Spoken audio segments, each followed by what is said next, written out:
हम तमाम स्टूडेंट को खुश आमदीद कहते हैं वर्चुअल यूनिवर्सिटी में और एडमिशन लेने पे मुबारकबाद पेश करते हैं। आप में से काफ़ी सारे स्टूडेंट्स ऐसे हैं जिनका LMS लॉगिन हो चुका है और कुछ स्टूडेंट्स ऐसे होंगे जिन्होंने अभी तक LMS लॉगिन नहीं किया।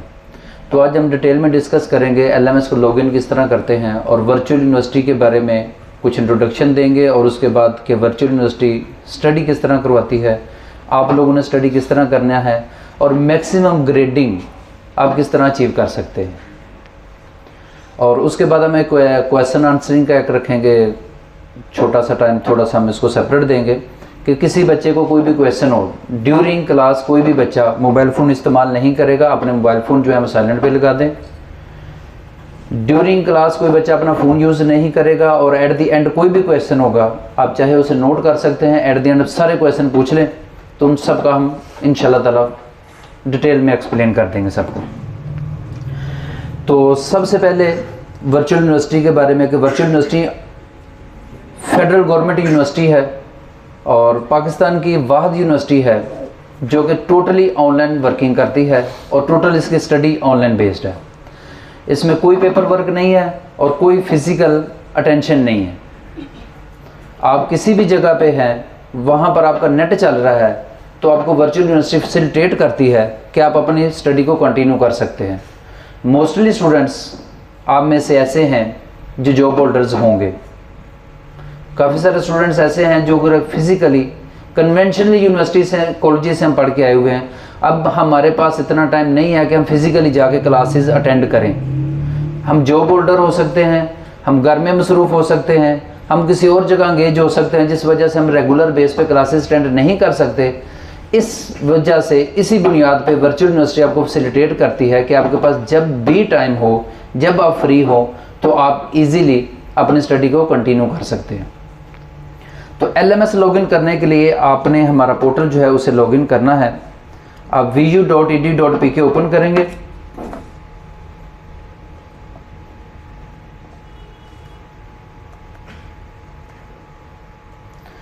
यहाँ से आप इसको लॉगिन कर सकते हैं या कुछ स्टूडेंट ने जब किया हुआ है, स्टूडेंट्स में आने के बाद आप LMS लॉगिन पे क्लिक कर देंगे।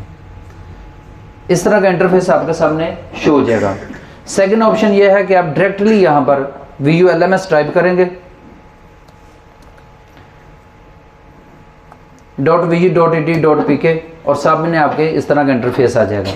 आपने जस्ट यहाँ पर आपका जो ID दिया होगा वो ID लिखना है और यहाँ पर आपने अपना पासवर्ड लिखना है।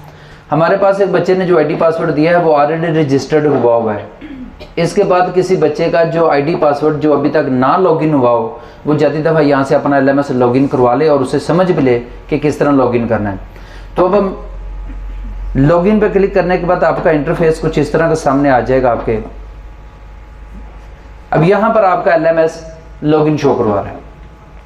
अब लॉगिन के अंदर ईच एंड एवरीथिंग, एक एक चीज़ को हम डिटेल में डिस्कस करते हैं। तो सबसे पहले चीज़ हम जो डिस्कस करेंगे वो स्टूडेंट प्रोफाइल के बारे में। आपने अपने प्रोफाइल के अंदर किसी भी किस्म की कोई चेंजिंग करनी है। लाइक एज एडमिशन के वक्त आपने, कोई फीमेल्स ऐसी हैं जिन्होंने अपना कॉन्टैक्ट नंबर नहीं दिया होगा, उनके भाई ने दिया होगा या उनके घर वालों ने दिया होगा, तो आप अपना कॉन्टैक्ट नंबर चेंज कर सकते हैं। कॉन्टैक्ट नंबर के अलावा सेकंड ऑप्शन हमारे पास आती है कि आप अपना ईमेल चेंज कर सकते हैं।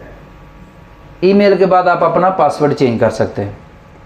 तो सबसे पहले जो हमारे पास ऑप्शन आ रही है स्टूडेंट प्रोफाइल में, अगर हम क्लिक करते हैं तो स्टूडेंट प्रोफाइल के आगे हमारे पास सबसे पहला टैग है कि एक हमारे पास जिस प्रोग्राम में आपने एडमिशन लिया है, कब लिया है, और उसके अलावा आपका पर्सनल इन्फॉर्मेशन आ जाती है। पर्सनल इन्फॉर्मेशन में आपका घर का एड्रेस आ जाता है, ईमेल नंबर आ जाता है, फ़ोन नंबर आ जाता है। आपने अगर किसी बच्चे ने अपना ईमेल एड्रेस चेंज करना है तो जस्ट सिंपल यहाँ पर क्लिक करेगा और यहाँ पर कोई भी अपना ईमेल एड्रेस जो उसका है वो उसको ऐड कर देगा और उसके बाद उसको सेव कर देगा। एक बात ज़हन में रखें बच्चों कि आप लोग अपना ईमेल एड्रेस यूज़ करेंगे। अगर किसी बंदे ने इसके अलावा, आपके अलावा किसी और का, घर वालों का या कोई भी है तो उसको आप चेंज कर लें, क्योंकि वर्चुअल यूनिवर्सिटी वक्तन फ़क्तन आपको ईमेल के ज़रिए इन टच रहती है। तो अब लाजमी है कि आप अपना ईमेल एड्रेस दें और दूसरा ये है कि अपना contact number, personal contact number जो आप फ़ोन यूज़ कर रहे हैं, अपना कॉन्टैक्ट नंबर लाजमी दें। नीचे आपके पास ये एक ऑप्शन है, यहाँ पर आप अपना कॉन्टैक्ट नंबर खुद से लिख के उसे सेव कर सकते हैं और अगर कोई नंबर और लिखा हो तो आप उसे चेंज करके अपना नंबर उसमें ऐड कर सकते हैं। इसका एडवांटेज क्या होगा, अब हमारे पास एडमिशन लेने के बाद काफ़ी सारे स्टूडेंट्स ऐसे हैं जो बाद में कहते हैं सर हमें मैसेजेस नहीं आते, हमारे घर में मैसेज चले जाते हैं, वालदा को मैसेज आ जाता है, या हमारे भाई को मैसेज मिल रहा है, या हमारे वालदैन को में से किसी को एक मैसेज आ रहा है।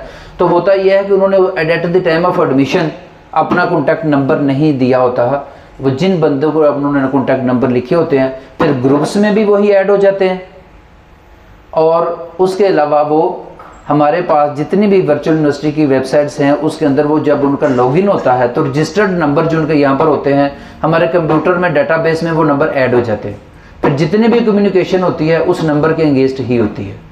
तो आपने कोशिश ये करनी है कि अपना कॉन्टैक्ट नंबर पर्सनल यहाँ पर लिख के इसको सेव कर लें। इसके अलावा एक वर्चुअल यूनिवर्सिटी अपनी ईमेल बना के खुद आपको देती है, जो आपका आईडी होगा, आईडी के साथ आपको हमने एक ईमेल बना के दी हुई है। लाइक स्किन का जो आईडी है उसके आगे @vsu.edu.pk। ये वर्चुअल यूनिवर्सिटी में जब तक आप स्टूडेंट हैं ये मेल आपकी प्राइमरी मेल के तौर पर इस्तेमाल होगी। आपने कोई भी कम्युनिकेशन करनी है, कोई भी आपने वर्चुअल यूनिवर्सिटी को क्वेरी देनी है या कोई भी आपने इन्फॉर्मेशन लेनी है तो हम आपकी जो मेल एक्सेप्ट करेंगे वो इस ईमेल एड्रेस से जो आप मेल करेंगे @vsu.edu.pk, इसके ज़रिए ही हम आपको एक्सेप्ट करेंगे, अदरवाइज़ हम किसी भी मेल को एक्सेप्ट नहीं करेंगे। क्लियर हो गया जी। अब इसके बाद नेक्स्ट ऑप्शन जो हमारे पास आ रही है वो आ रही है जी चेंज पासवर्ड। चेंज पासवर्ड में यहाँ पर आपने अपना ओल्ड पासवर्ड लिख लेना है, कोई भी आपने जो अपना पासवर्ड है। सेकंड ऑप्शन आ जाती है आपके पास न्यू पासवर्ड। तो न्यू पासवर्ड बेटा एक चीज़ आप ज़हन में रखें कि न्यू पासवर्ड आपने वेरी सिंपल, बहुत ही आसान, क्योंकि बाद में जब आप पासवर्ड भूल जाते हैं तो अगर आपको मेल भी याद ना हो तो 500 रुपीज़ फ़ाइन होता है और मोर देन 1 वीक इसमें वैसे ज़ाया हो जाता है कि आपका वो पासवर्ड रिट्राइव करवाते करवाते।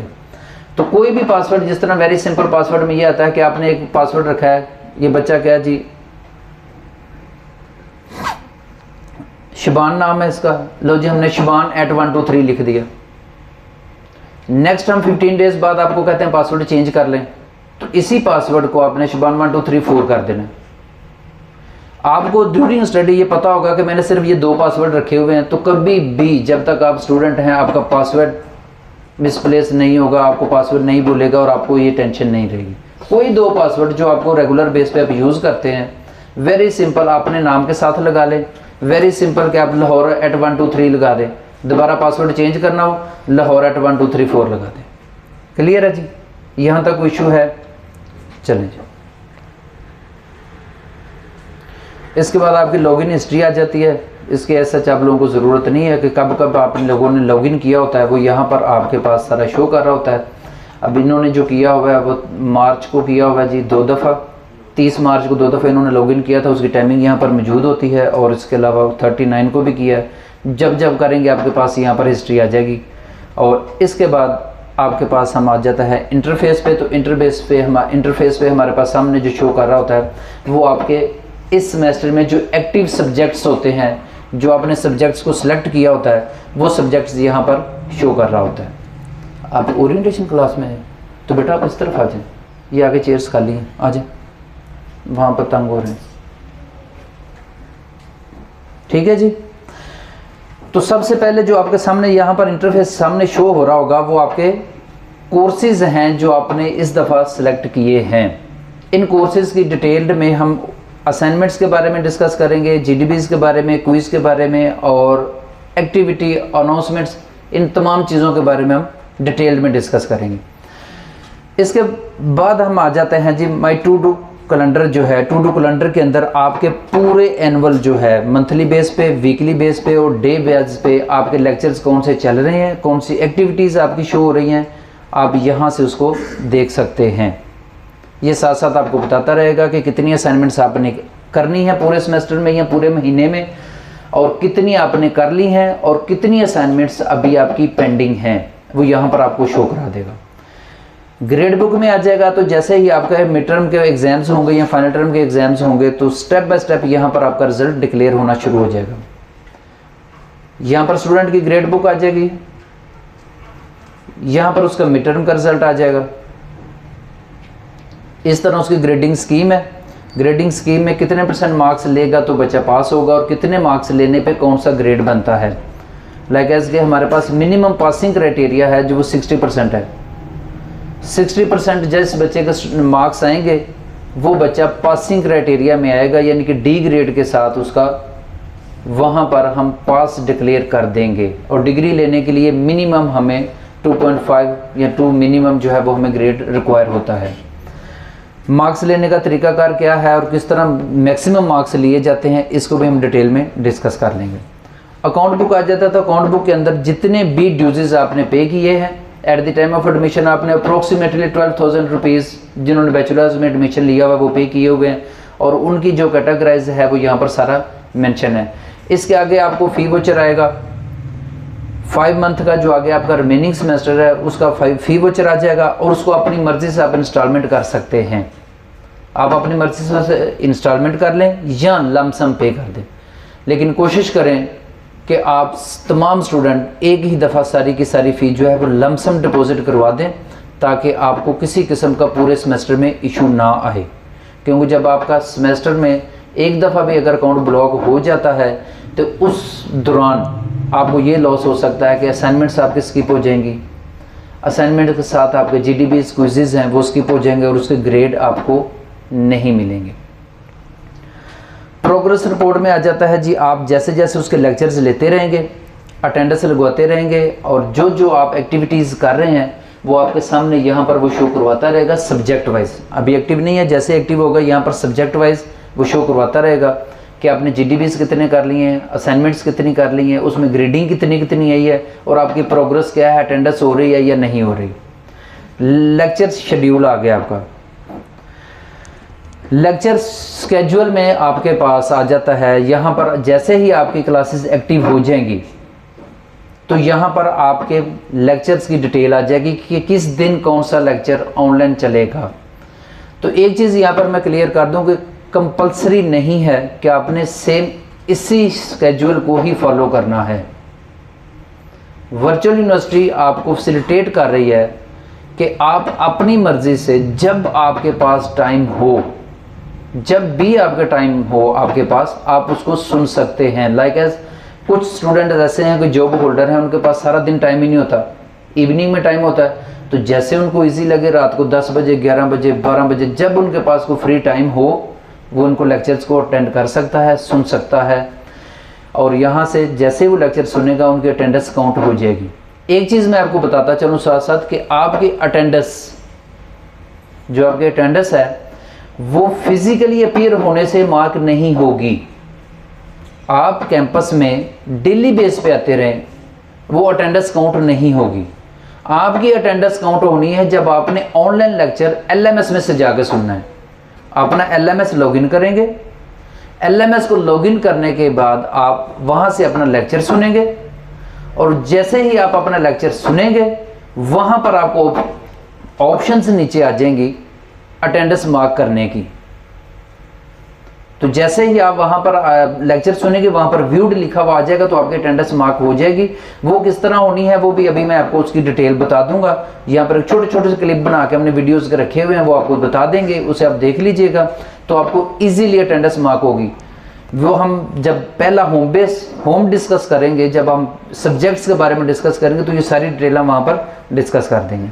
तो ये आपका ईमेल नीचे आ गया, वही वाला ईमेल जो मैंने आपको बताया था कि कोई भी क्वेरी आपने वर्चुअल यूनिवर्सिटी में डिस्कस करनी है तो हम सिर्फ और सिर्फ इस मेल का रिप्लाई करेंगे, अदर देन हम किसी मेल का रिप्लाई नहीं करेंगे।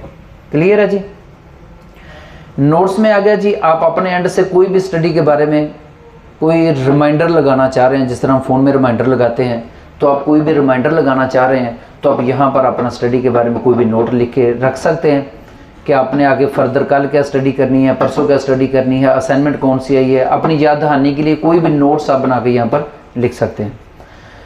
नेक्स्ट आ जाता है जी स्टडी स्कीम। तो स्टडी स्कीम के बारे में वो तमाम सब्जेक्ट्स यहाँ पर शो कर रहा होता है जो आपने पूरी स्टडी के दरमियान यहाँ पर पढ़ने होते हैं। ड्यूरिंग स्टडी जो भी आपका डिग्री प्रोग्राम है, लाइक इसके इन्होंने बिजनेस एडमिनिस्ट्रेशन करना है तो बिजनेस एडमिनिस्ट्रेशन में जितने भी प्रोग्राम्स बताए हुए हैं ये सारे के सारे सब्जेक्ट्स बच्चा पढ़ेगा तो सारे के सारे सब्जेक्ट पास करने के बाद ही इस बच्चे को डिग्री मिलेगी। अब यहाँ पर भी वर्चुअल यूनिवर्सिटी ने आपको फैसिलिटेट किया हुआ है कि आप रैंडमली भी पढ़ सकते हैं। लाइक एज कि आप जब कोर्स सिलेक्शन ओपन आपकी होगी तो उसमें उन्होंने डिटेल में सारे सब्जेक्ट बता दिए होंगे। आप उनको जो सब्जेक्ट पहले पढ़ना चाहें उनको पहले पढ़ सकते हैं, जो सब्जेक्ट आप बाद में पढ़ना चाहें आप उनको बाद में पढ़ सकते हैं।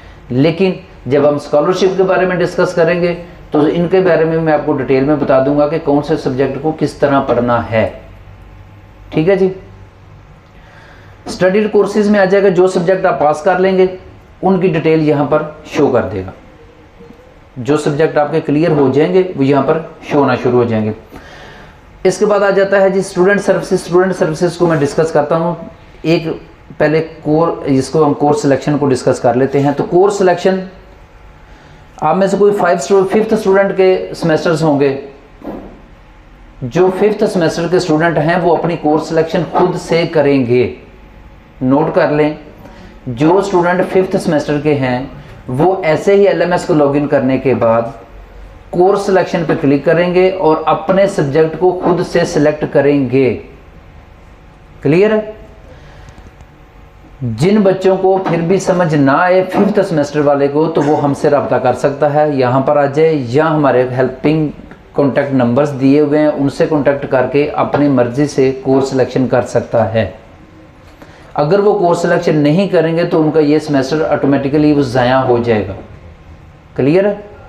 तो 5th सेमेस्टर वाले अपनी कोर्स सिलेक्शन कर लें। उसके बाद BScs वाले स्टूडेंट्स, वो स्टूडेंट जिन्होंने BScs, BSIT और इस तरह एडमिशन लिया हुआ है कंप्यूटर साइंसेज में, उनकी सब्जेक्ट्स के अंदर भी ऑप्शन दी जाती है कि आपने मैथमेटिक्स में और फिजिक्स में और सर्किट थ्योरी में, वो भी अपनी मर्जी से वहाँ से जाके 2 सब्जेक्ट दिए होंगे, सर्किट थ्योरी की और उसका फिजिक्स का। दोनों में से जो उसने रखना होगा वो अपनी मर्जी से दोनों में से चॉइस कर सकता है। और इसके अलावा एक और है एथिक्स का और इस्लामिक स्टडी का। ये मोस्टली तमाम स्टूडेंट्स को आया होगा। नॉन मुस्लिम्स के लिए हमारे पास एथिक्स है, वो यहाँ से अपनी मर्जी से इसको चेंज कर सकता है। सिर्फ क्लिक करना है, आपने क्लिक करना है। नॉन मुस्लिम जो स्टूडेंट्स होंगे वो एथिक्स पे क्लिक करके उसको सेव कर देंगे, और जो मुस्लिम स्टूडेंट्स हैं वो अपना सिलेक्शन में चेक कर लें कि वो इस्लामिक स्टडी है या एथिक्स है। उन दोनों में से इस्लामिक स्टडी को सिलेक्ट करके सेव कर दें। कोर्स सिलेक्शन के बारे में अगर किसी बच्चे को क्वेश्चन है तो उसे नोट कर ले, बाद में हम इसको बारे में डिस्कस कर लेंगे। अब आ जाता है हमारे पास स्टूडेंट सर्विसेज। मोस्ट इंपॉर्टेंट जो आपके पास चीज़ है वो स्टूडेंट सर्विसेज है। स्टूडेंट सर्विसेज के अंदर हम तमाम वर्चुअल यूनिवर्सिटी को डिटेल से डिस्कस कर लेंगे। अब सबसे पहले आपके पास आ जाता है एकेडमिक्स। तो एकेडमिक्स में अंदर आ जाता है हैंडबुक्स। अब स्टूडेंट हैंडबुक्स पे हम क्लिक करते हैं तो यहाँ तो उसके पास ऑप्शन होती है कि यहाँ से कंप्यूटर पे बैठ के अपने लेक्चर्स को, अपनी बुक्स को डाउनलोड करके फिजिकली लैपटॉप पे बैठ के, कंप्यूटर पे बैठ के उसको देखता रहे और ऑनलाइन ही रीड कर ले। उसे बुक्स परचेज करने की ज़रूरत नहीं है। सेकंड ऑप्शन ये है कि सबसे अहम जो चीज़ है कि आप सारे के सारे स्टूडेंट बुक्स परचेज कर लें। सबसे बेस्ट है, क्योंकि जिन बच्चों के पास बुक्स नहीं होंगी वो मैक्सिमम कितनी देर तक कंप्यूटर पर बैठ के लेक्चर रीड कर सकते हैं।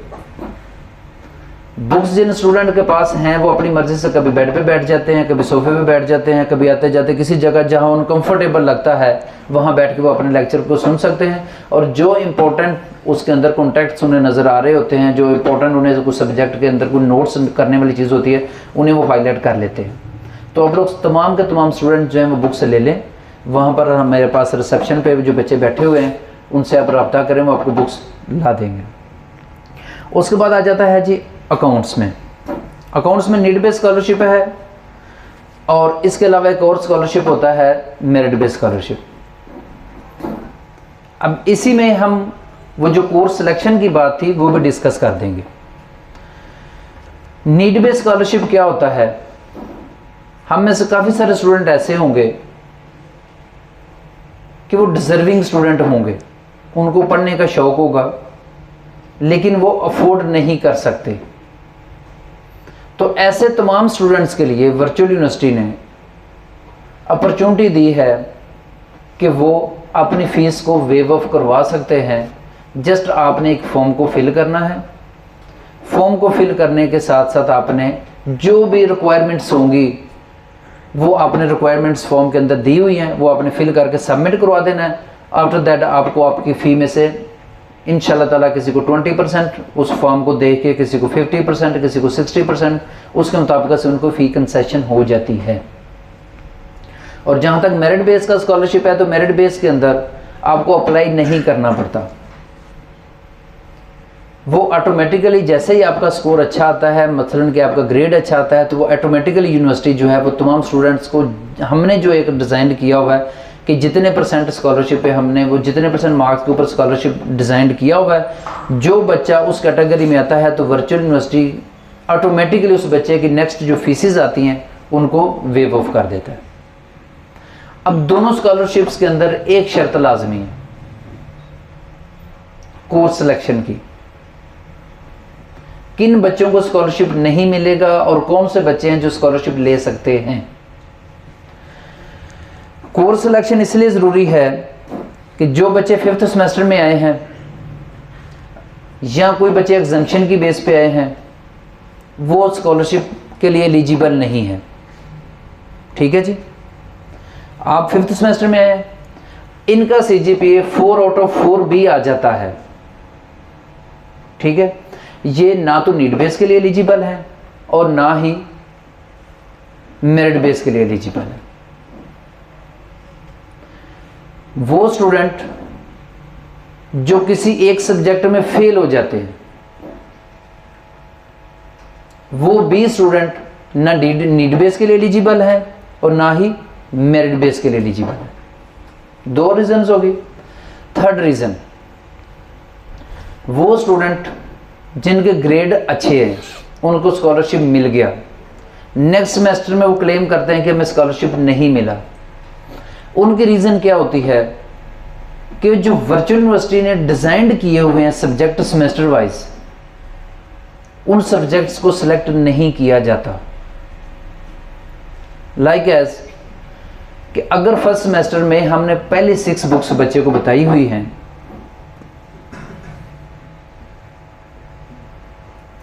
इसी में से हमें सेमेस्टर 1 में अंदर बच्चे को ये बताया गया है कि आपने ये वाले 6 सब्जेक्ट पढ़ने हैं, ये तो ऑटोमेटिकली सिलेक्टेड आते हैं। उस बच्चे ने ये पहले 6 सब्जेक्ट पढ़ लिए, उसका ग्रेड अच्छा आ गया। नेक्स्ट सेमेस्टर में उसने क्या किया कि सारे कुछ सेकंड सेमेस्टर के ले लिए और कुछ सब्जेक्ट उठा लिए थर्ड सेमेस्टर के। जब हमारी डिज़ाइन करदा स्टडी के मुताबिक से बच्चा अपनी कोर्स सिलेक्शन नहीं करेगा तो वो किसी भी किस्म का स्कॉलरशिप के लिए इंटाइटल्ड नहीं होगा। तो एक बात ज़हन में रखें कि जब भी कोर्स सिलेक्शन करनी है तो कोशिश ये करें कि जो डिज़ाइन किया हुआ है सब्जेक्ट्स का उसके मुताबिक से ही कोर्स को सिलेक्ट करें। ठीक है जी। फोर्थ ऑप्शन ये है कि कोई बच्चा फेल हो जाता है या मार्क्स अच्छे आ जाते हैं किसी बच्चे के, एक सब्जेक्ट में उसके मार्क्स कम आ जाते हैं, तो वो ये कहता है कि मैं इस सब्जेक्ट को रिपीट कर लूँ। रिपीट किए जाने वाला स्टूडेंट भी किसी भी किस्म के स्कॉलरशिप में इंटाइटल्ड नहीं होता। अगर किसी बच्चे को रिपीट करने की ज़रूरत पड़ती है तो वो at the end of the degree, जब लास्ट सेमेस्टर होगा तो वहाँ पर जाके उसको रिपीट कर ले। अब भी इन चीज़ों को रिपीट ना करे, और अगर कोई इशू आता है तो हम यहाँ पर मौजूद है, हमसे वक्तन फ़ौक्तन डिस्कस करता रहे। क्लियर हो गया जी। अब जी नेक्स्ट आ जाता है हमारे पास सिक्योरिटी रिफंडेबल। तो सिक्योरिटी रिफंडेबल में जब बच्चा आप पास आउट कर जाते हो या ड्यूरिंग स्टडी आप अपना एडमिशन कैंसिल करवा देते हो तो आप जो आपने सिक्योरिटी एडमिशन फ़ी के साथ डिपॉजिट करवाई हुई है वो आप रिफ़ंड ले सकते हैं, बशर्त है कि आपका अकाउंट उस वक्त तक नील हो, यानी कि तमाम ड्यूज़ उस डेट तक क्लियर होने चाहिए। इसके बाद आ जाती है एग्ज़ाम्स डिपार्टमेंट।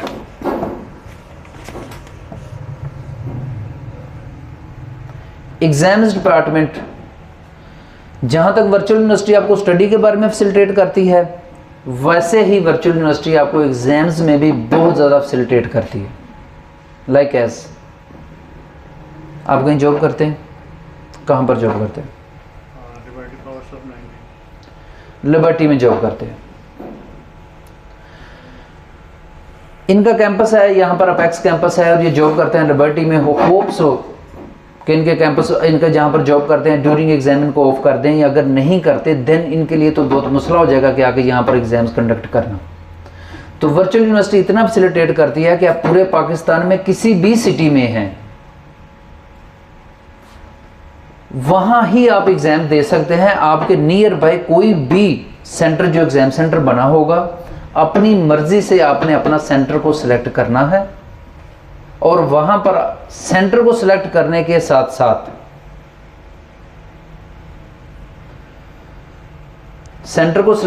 साथ साथ आपने डेट और टाइम भी अपनी मर्ज़ी से ही सिलेक्ट करना है। अच्छी अपॉर्चुनिटी है। एक तो आपने सेंटर भी खुद सेलेक्ट करना है, लेगासी ये लिबर्टी में है, फ़र्ज़ कर रहे हैं लिबर्टी के साथ हमारा कलमा चौक कैंपस है, इन्हें जॉब से ऑफ नहीं मिलता, ब्रेक होती है इनको, ब्रेक टाइमिंग में अंदर इनको घंटे या 1.5 घंटे की ब्रेक होती है, तो मीटर में 1 घंटे का पेपर होता है, ये उसी टाइमिंग में अपनी स्लॉट निकालेंगे, कलमा चौक में जाएंगे, पेपर अटैम्प्ट करेंगे और वापस आ जाएंगे दोबारा जॉब। आसान है।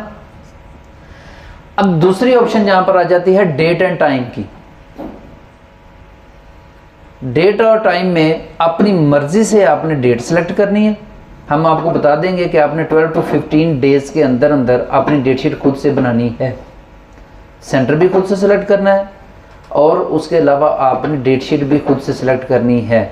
लाइक एज के मैंने अपनी डेट शीट 15 दिन के अंदर बनानी है, और मैं देखता हूँ कि मेरे यार CS 101 में तो बिल्कुल तैयारी नहीं है, इसके लिए मुझे 3, 4, 5 ऑफ चाहिए, तो मैं क्या करता हूँ, पाक स्टडी इस्लामिक स्टडी में मैं एक ऑफ रख लेता हूँ, कोई भी नहीं रखता। आज मैंने यकम को मैंने दिया पाक स्टडी का, सेकंड को मैंने दे दिया उसका इस्लामिक स्टडी का, और मैंने 4 छुट्टियाँ रख के अपनी मर्जी से फिर मैंने CS का पेपर दे दिया। तो आपको डेज बता दिए हैं, 2 डेज, 3 डेज, 4 डेज, आप अपनी मर्जी से किसी भी पेपर में ऑफ रख सकते हैं। इसके अलावा एक और अपॉर्चुनिटी आपके पास ये भी वर्चुअल यूनिवर्सिटी ने दी हुई है कि अगर आपको ये लगता है कि आपके पास टाइम है ही नहीं है, तो आप एक दिन के अंदर 4, 5, 6 पेपर एक ही दिन में दे के अपनी जान छुड़वा सकते हैं। एक ही दिन में सारे के सारे पेपर आप दे सकते हैं। क्लियर है? इस बारे में किसी बच्चे को कोई भी क्वेश्चन हो उसे नोट कर लीजिएगा, बाद में डिस्कस कर लेंगे। इसके अलावा हमारे पास आ जाता है, अगर किसी स्टूडेंट का पेपर मिस हो जाता है किसी भी वजह से, तो हम जब कन्वेंशनली पढ़ते होते हैं या बोर्ड से बने बने डेट शीट आ रही होती है, तो उसमें यह होता है कि हमारे पास वो मिस किया हुआ पेपर सप्लीमेंट्री में चला जाता है, जिससे हमारा एक सेमेस्टर या एक पूरे के पूरे कुछ 6 माह या 1 साल पूरा वेस्ट हो जाता है। वर्चुअल यूनिवर्सिटी ने इसमें भी स्टूडेंट्स का बहुत ज़्यादा ख्याल रखा है, और ये अपॉर्चुनिटी दी है कि आप अपने पेपर को रीस्केड्यूल करवा सकते हैं। आज आपका पेपर मिस हुआ है, वेरी नेक्स्ट डे या वेरी आफ्टर 2 डेज आप उसको रीस्केड्यूल करें। रीस्केड्यूल करने के बाद आपका पेपर उन्हीं पेपर्स के ही साथ किसी एक दिन डिज़ाइन कर दिया जाएगा, और आप वहाँ जाके अपना पेपर को रीअटेम्प्ट कर सकते हैं। इस तरह आपका वो सेमेस्टर वेस्ट नहीं होगा। क्लियर है? अब इसके बाद आ जाता है रीचेकिंग का। आज भी मेरे पास 1-2 केस ऐसे आए हुए थे, कुछ हमारी तरह के या मेरी तरह के ब्रिलियंट स्टूडेंट्स, ओवर कॉन्फिडेंट, जिन्हें हम कह सकते हैं कि नहीं जी नहीं, मैंने तो पेपर किया ही इतना अच्छा था कि मैं फेल तो हो ही नहीं सकता, ये टीचर ने गलत किया है। घर में सच्चे होने के लिए फुल प्रेशर डाल देना। आज भी जो केस आया था वो सेम ऐसा ही था। वालिदैन ज़रा बिल्कुल सीधे से थे, और बच्चा तो वो बहुत ओवर कॉन्फिडेंट था कि नहीं जी नहीं, ये तो हो ही नहीं सकता, मैं पेपर दिए ही बहुत अच्छे हैं जी, यह तो जानबूझ के किया। तो वर्चुअल यूनिवर्सिटी ने उन स्टूडेंट्स के लिए एक अपॉर्चुनिटी रखी है कि जस्ट 500 रुपीज़ पे करके आप अपना पेपर अपने सामने दोबारा ओपन करवा सकते हैं। आपका पेपर आपके सामने रीचेक हो जाएगा कि भाई जो आप कह रहे हैं कि मैंने बहुत अच्छा किया था, वो आपका पेपर निकाल के आपके सामने रख देंगे कि ये आपने किया है, और इसके अकॉर्डिंग टू आपको मार्क्स दिए गए। क्लियर है जी? आज तक मैंने नहीं देखा 15 इयर्स के कैरियर में कि कोई एक भी स्टूडेंट रीचेक करवाने के बाद पास हुआ हो। ठीक है, तो इसलिए जो करना है फर्स्ट अटेम्प्ट में ही आप लोगों ने करना है। इसके अलावा आ जाता है जी पार्शियल ट्रांसक्रिप्ट के लिए है और अप्लाई फॉर डिग्री के लिए। पार्शियल ट्रांसक्रिप्ट ये होती है कि आप ड्यूरिंग स्टडी जब आप कंटिन्यू कर रहे हैं, आपका किसी का 2 सेमेस्टर हो गए, किसी के 2 सेमेस्टर हो गए, आफ्टर 2 और 3 semesters you want to take your partial transcript like as कि आप कहते हैं जी मुझे जॉब के लिए चाहिए या किसी और पर्पस के लिए you want to get transcript, so you can apply for transcript. Transcript क्या होता है कि आपके पास कि आपने जितनी स्टडी कंप्लीट की है 2 और 3 सेमेस्टर्स जो आपने सक्सेसफुली कंप्लीटेड कर लिए हैं, तो उसमें वर्चुअल यूनिवर्सिटी आपको उसका प्रूफ दे देती है, जिसे हम ऑफिशियल कहते हैं स्टैंप्स के साथ, कि भाई इतना हम जितना इसने पास किया हुआ है उतने की हम तस्दीक करते हैं कि ये बच्चा इतना पास किया हुआ है, इतने सब्जेक्ट इसने पढ़े हुए हैं, उसको हम कहते हैं पार्शियल ट्रांसक्रिप्ट। क्लियर हो गया जी। नेक्स्ट आ जाता है जी हमारे पास रजिस्ट्रार ऑफिस। अगर कोई स्टूडेंट अपना एडमिशन विदड्रॉ करवाना चाह रहा है, स्टडी को कंटिन्यू नहीं करना चाह रहा, तो वो यहाँ पर क्लिक करेगा एडमिशन विदड्रॉल पे और वो अपना एडमिशन को कैंसिल करवा लेगा रीज़न लिखने के बाद। और कोई भी स्टूडेंट आप में से जो स्टडी को छोड़ना चाहे, 100 मसले मसाइल हो सकते हैं, किसी का फ़ी का इशू हो सकता है, कोई टाइमिंग नहीं दे पाता, ये किसी को समझ नहीं आती, तो उनसे इल्तमास है कि आप हमसे ज़रूर रब्ता करें। घर बैठे बिठाए इसको अपने सर पे सवार नहीं करना कि हमें समझ नहीं आ रही, वो आए मैनेजमेंट से रब्ता करे, ऑफिस में हमसे मिले, हम उसे बताएंगे कि इसका वे क्या है, हम उसे समझाएंगे कि इसको लेके कैसे चलना है, हम उनका साथ देंगे, स्टडी में साथ देंगे, उनकी फीसिस में साथ देंगे, जहाँ पर जो इशू आ रहा होगा हम उसको सपोर्ट करेंगे। क्लियर है। इसके बाद आ जाता है जी कैंपस चेंज की रिक्वेस्ट है। अगर आप किसी भी कैंपस में पढ़ना चाहते हैं तो वर्चुअल यूनिवर्सिटी में आप कैंपस में चेंज कर सकते हैं। उसके बाद आ जाता है जी स्टडी प्रोग्राम कन्वर्जन है, क्रेडिट ट्रांसफ़र है, और उसके बाद होप सर्टिफिकेट है, जो डुप्लीकेट है, माइग्रेशन सर्टिफिकेट है, प्रोफाइल पिक्चर आ गई। इसके बाद आज जो सबसे अहम चीज़ आ जाती है वो आपकी है प्रोफाइल पिक्चर। अगर आप अपनी प्रोफाइल की जो पिक्चर लगी हुई है उसको चेंज करना चाह रहे हैं, कई स्टूडेंट्स हैं जिन्होंने अपने वो फॉर द टाइम बीइंग जल्दी मेरे को पुरानी पिक्चर ही लगा दी है, तो अपनी वो पिक्चर लेटेस्ट लगाना चाह रहे हैं, तो यहाँ पर अपनी रीज़न लिखने के बाद उनका फ़ी बताया गया और एक एफिडेविट छोटा सा बताया गया है, वो आपने फिल करके सबमिट करवा देना है और अपनी पिक्चर साथ लगा देनी है, वो आपकी पिक्चर वहाँ पर अपडेट हो जाएगी। ठीक है जी। पिक्चर अपडेट करने के बाद आपके पास आ जाता है कि आप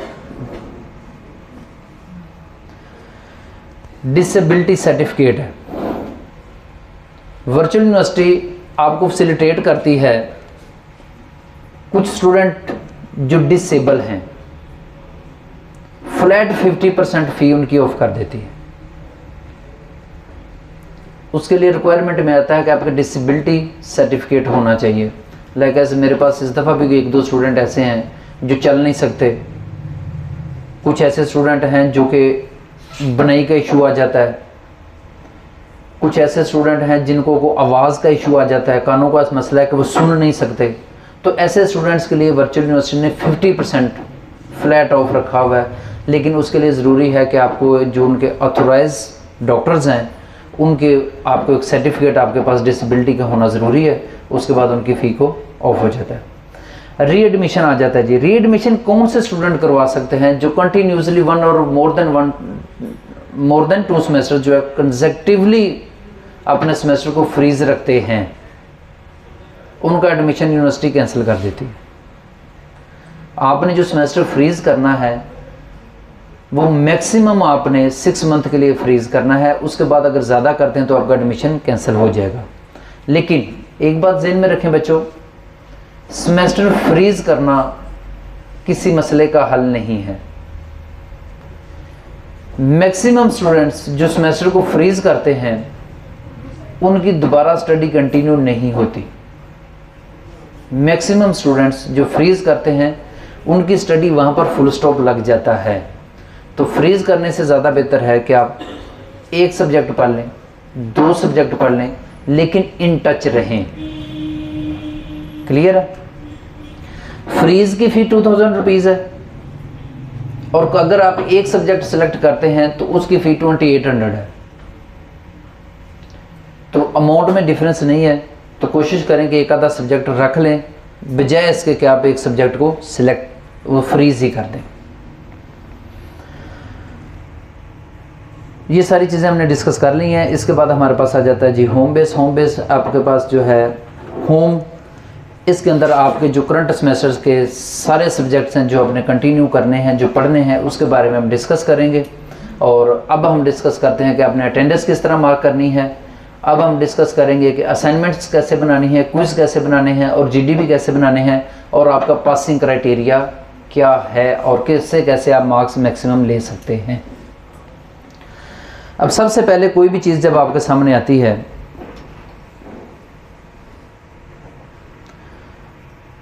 सब्जेक्ट है, सब्जेक्ट के ऊपर आपने क्लिक कर देना है। यहां पर आपके सारे के सारे लेक्चर्स शो कर रहे होंगे। जैसे जैसे आपके लेक्चर्स ओपन होते जाएंगे, यहां जहां ये क्लोज लिखा हुआ है, वहां वहां आपका लेक्चर्स ओपन लिखा हुआ आ जाएगा।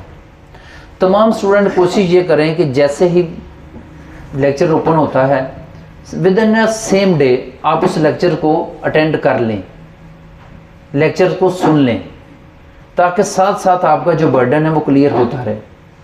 अब मैक्सिमम अगर एक बच्चा 2 to 3 और जो है वो 2 से 3 घंटे अगर एक बच्चा एक स्टडी को दे देता है मैक्सिमम, तो उसकी ग्रेडिंग स्कीम बहुत अच्छी हो जाती है, वो बहुत अच्छा स्कोर कर लेता है। क्योंकि जब आप साथ साथ पढ़ते रहेंगे तो आपके कॉन्सेप्ट्स क्लियर होते रहेंगे।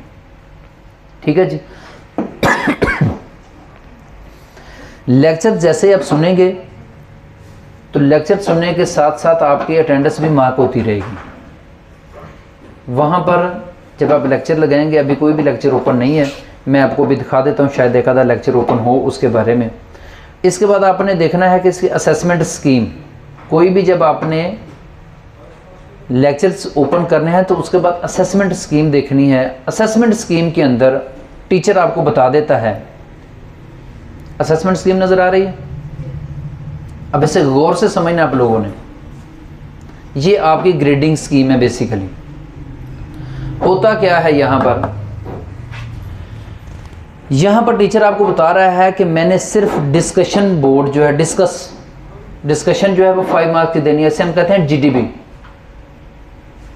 ग्रेड डिस्कशन बोर्ड आ जाता है आपके पास, वो आएगा, उसके अंदर आप देख लीजिएगा छोटे छोटे क्वेश्चंस होंगे।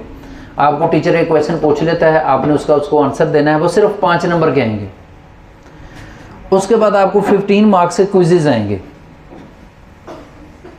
अब ये जो टीचर हैं कंप्यूटर साइंसेज के, वो एक भी असाइनमेंट आपको नहीं देंगे पूरे सेमेस्टर के अंदर।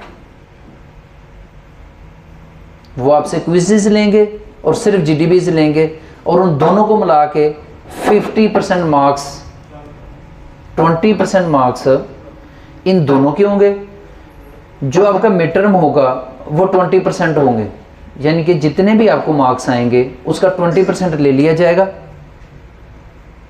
और उसके बाद फाइनल टर्म आपका 60 मार्क्स का होगा। सारे का सारा वेटेज जो है वो फाइनल टर्म के अंदर है। इसी तरह इसके अलावा आप किसी और सब्जेक्ट में जाते हैं,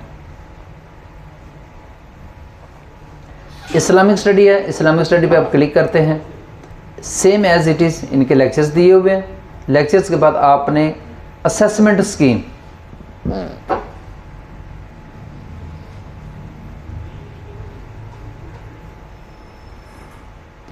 अब यहां पर इनकी असेसमेंट स्कीम चेंज है। अब ये कह रहे हैं कि मैंने सिर्फ 3 नंबर का जीडीबी देना है और 12 मार्क्स के मैंने आपको क्विजेस देने, असाइनमेंट ये भी नहीं आपको दे रहे। 25 मार्क्स का मिड टर्म इनका पेपर आएगा और 60 मार्क्स का इनका फाइनल का पेपर आएगा। तो आपने उसकी असेसमेंट स्कीम को मद्देनजर रखते हुए अपने पेपर्स की तैयारी करनी है। क्लियर है? और सारे के सारे पेपर आपके कंसेप्चुअल बेस आएंगे। ग्रेड हमेशा वही बच्चा लेता है, वही मार्क्स लेता है जिस बच्चे के कॉन्सेप्ट्स क्लियर होंगे। वर्चुअल यूनिवर्सिटी आपको कभी भी बुक से रटा लगाने को लिए नहीं कहती, कभी भी वो वर्चुअल यूनिवर्सिटी आपको नहीं कहती कि आप बुक्स को अच्छी तरह, जिस तरह मैट्रिक में 9th 10th में या FSC में जो भी हम पढ़ते रहे हैं, तो वहाँ पर हमें टीचर्स बता देते थे, पूरे पूरे क्वेश्चंस को हम रटा लगाते थे। हम यहाँ पर अपने वर्डिंग में लिखेंगे, जो भी लिखेंगे हम ईच एंड एवरीथिंग खुद से एक्सप्लेन करने की कोशिश करेंगे, और जो हम खुद एक्सप्लेन करेंगे उसके मार्क्स भी ज़्यादा मिलेंगे। हमें सिर्फ कॉन्सेप्ट्स आपके क्लियर चाहिए। जो बच्चा कॉन्सेप्ट्स क्लियर करेगा उसके क्विज़ेस में मार्क्स भी अच्छे आएंगे, उसके असाइनमेंट्स में मार्क्स भी अच्छे आएंगे, और मिड टर्म फाइनल टर्म में भी उसके मार्क्स अच्छे आएंगे। अब नेक्स्ट आ जाता है जी हमारे पास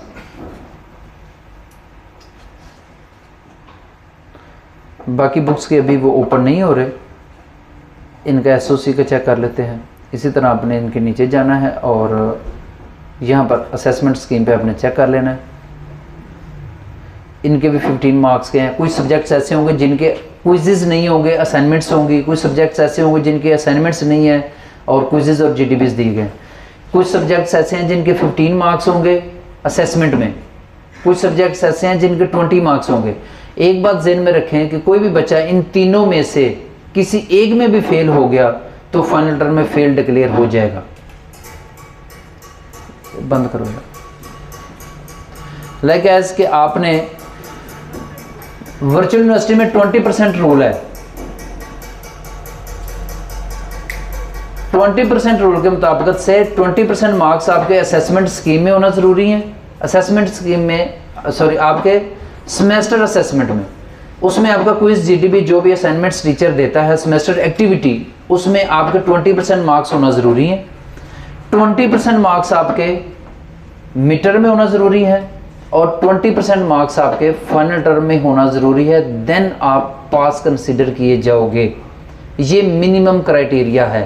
इन तीनों में से आप किसी एक सब्जेक्ट में भी फेल हो गए, यानी कि किसी एक असेसमेंट में भी फेल हो गए, उसमें 20% से मार्क्स कम आए, बाकी में से 100% भी मार्क्स हुए, तो आप फेल हो जाओगे।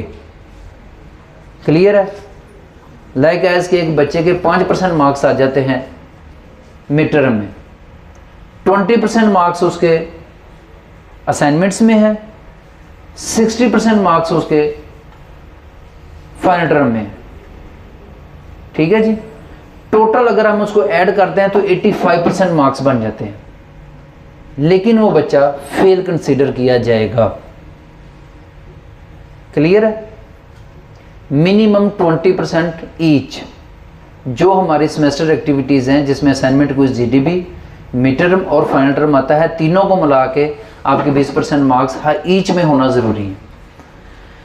नहीं जी। इसके बाद आ जाता है जी असाइनमेंट है। असाइनमेंट आपको एक अनाउंसमेंट दी जाती है। सबसे पहले एक अनाउंसमेंट हम आपको दे देते हैं। कोई भी जब असाइनमेंट आनी होती है तो बिफोर असाइनमेंट आपको 3 to 4 डेज़ या 5 डेज़ या 1 वीक बिफोर आपको एक अनाउंसमेंट दी जाती है कि आपकी असाइनमेंट्स, एक CS 101 की जो असाइनमेंट्स हैं वो लॉन्च होने वाली है और वो कवर करेगी 1 लेक्चर, 2 लेक्चर या 3 लेक्चर, और वो लेक्चर का नाम भी बता देगा कि लेक्चर नंबर 1 से 3 तक आपके पास आएंगे, और 1 हफ्ता पहले वो आपको टीचर जो है वो अनाउंसमेंट कर देगा।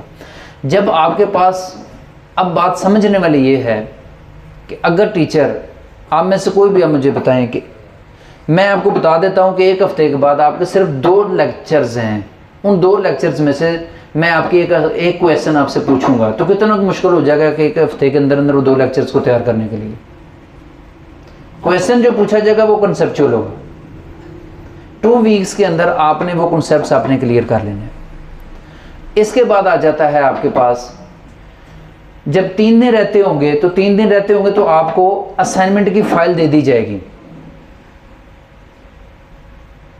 कि आपको वो क्वेश्चन भी बता दिया जाएगा 2 से 3 दिन पहले कि ये वाला क्वेश्चन है, इसे आपने सॉल्व करके मुझे बताना है। अब मुझे यहाँ पर ये बताएं कि अगर आपको पेपर से पहले क्वेश्चन दे दिया जाए और उसको हल करने के लिए 2 से 3 दिन दे दिए जाएं, तो कितना को मुश्किल हो सकता है। आप अपने दोस्तों से पूछ सकते हैं, आप जो टीचर यहाँ पर मौजूद आपको फिजिकल पढ़ाएंगे आप उनसे पूछ सकते हैं। इसके अलावा आप खुद से बुक से रीड कर सकते हैं, गूगल से सर्च कर सकते हैं। वो टॉपिक को सर्च करने के लिए कि जो टीचर ने पूछा हुआ है उसके मुताबिक से वो 2 लेक्चर्स के अंदर वही चीज़ें आपने बयान करनी है जो टीचर ने पूछा हुआ है। तो कितना मुश्किल हो सकता है कि आप उसको एक्सप्लेन ना कर सकें। तो same as it is quiz में भी ऐसा होता है कि आपको पहले बता दिया जाता है कि आपका क्विज आ रहा है, वो लेक्चर नंबर 1 से आएगा या 2 से आएगा, और उसके लिए 1 से 2 दिन दिए जाते हैं, आप उसकी तैयारी कर लें। अब नेक्स्ट आ जाता है हमारे पास जीडीबी भी सेम एज इट इज़ है। असाइनमेंट आपने बना के सबमिट करवानी होती है। जीडीबी भी एक टॉपिक के अंदर से आपको एक क्वेश्चन दे देते हैं, वो कहते हैं जी आपको एक क्वेश्चन दे दिया गया है, इसका जवाब वहाँ पर ही नीचे आपने टाइप करके सेव कर देना। अभी तक जो हमारे पास था ये था कि हमने क्विज, असाइनमेंट और जीडीबी को डिस्कस किया है। और मुझे ये बताएं कि अगर आपको एक चीज़ का पता हो कि आपके पेपर में ये चीज़ आ रही है और उसके लिए 3 दिन दे दिए जाएं, एग्जैक्ट क्वेश्चंस भी बता दिए जाएं, तो कितना मुश्किल हो सकता है कि 20 में से 15 या 16 या 17 मार्क्स लेने के लिए। तो सेम एज इट इज़ आपको मिड टर्म का सिलेबस भी बता दिया जाता है, आपको फाइनल टर्म का भी सिलेबस बता दिया जाता है, और पेपर जो होता है हमारा मल्टीपल चॉइस पेपर होता है, ऑब्जेक्टिव टाइप पेपर आता है, इसमें कोई इतनी डिफ़िकल्टी नहीं है। फिर मैं आपको बता रहा हूँ, सिर्फ वही बच्चे ग्रेड लेंगे जिनके कॉन्सेप्ट्स क्लियर होंगे। क्लियर है? इसके अलावा कोई और किसी बच्चे को कोई क्वेश्चन हो तो उसके बारे में हम डिस्कस कर लेते हैं। और अभी मैं आपको बताता हूँ कि लेक्चर्स को किस तरह लेना है, और इसके अलावा बेटा मैं अभी आता हूँ आप लोगों की तरफ। इसके अलावा असाइनमेंट्स में मार्क्स किस तरह मैक्सिमम लेने हैं, और अभी उसके बारे में डिस्कस करते हैं। ठीक है जी।